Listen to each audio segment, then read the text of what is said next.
হঠাৎ করে নামাজ পড়া লোকের অবস্থা কেমন আমি বলি, একটু মিল আছে। একজন মানুষ চিন্তা করে যে উরি যদি 17 রাকাত নামাজে একসাথে পড়ে ফেলা যেত, তাহলে একবারে মসজিদে ঢুকে এক ওযুতে কি 5 ওয়াক্ত শেষ। আচ্ছা, এটা কি সম্ভব? এই ওয়াজ আয়োজক আর ওয়াজের শ্রবণকারীরা পুরো বছরে 365 দিন চিন্তা করে, আর ভাই আজকে আসি যা বলার বল, সব সহ্য করবো, আগামী তুই 364 দিন আর পাবি না আমারে।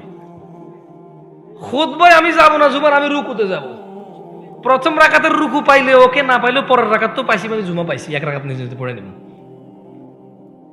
সো আজকে আমার পাইছো, যা খুশি বল, যা খুশি কর ভাই, আমি আসি। কালকে ছেলেবেলে স্কুলে যাবে না, বলবে আমাদের এখানে মাহফিল ছিল তো, হুজুর অনেক রাত পর্যন্ত মাহফিল করে যে ঘুম থেকে উঠতে পারেনি। ইমাম সাহেব কমপ্লেন দেবে, কি ব্যাপার প্রতিদিন আমরা মানুষই হই 60 জন, আজকে মাত্র ইমাম আর মুয়াজ্জিন আমি 2 জন, হইতে পারে মুয়াজ্জিনই মিস করবে আজকে, হইতে পারে। ইমাম এসে দেখবে যে কেউ নাই, হইতে পারে ইমামে চিন্তা করে লাইট বন্ধ করে ঘরে যায় নামাজ পড়ে ফেলবে। হাসতেছেন কেন আপনি ভাই?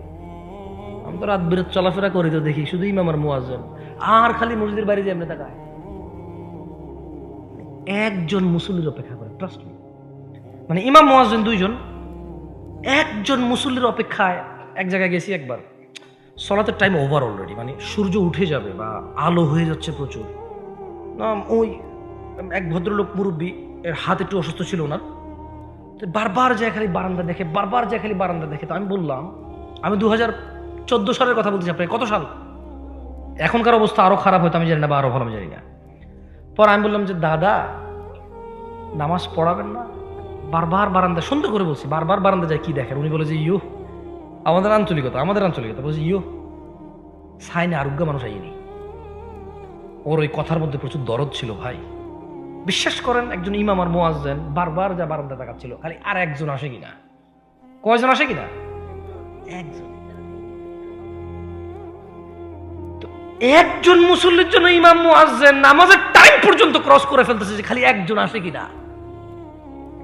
এই হলো আমাদের ইসলামের সামাজিকতা। এ হলো আমাদের, এটা 18তম মাহফিল। কততম মাহফিল? 18তম মাহফিল।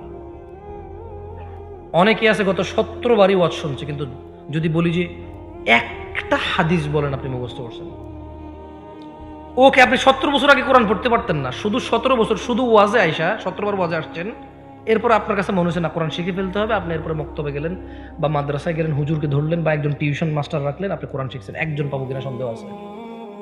সো মানে what is the benefit of this things আমি জানি না।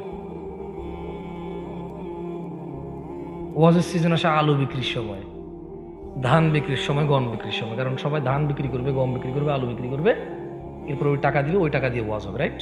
মসজিদ মাদ্রাসার উন্নতি হবে, মানে সুবহানাল্লাহ।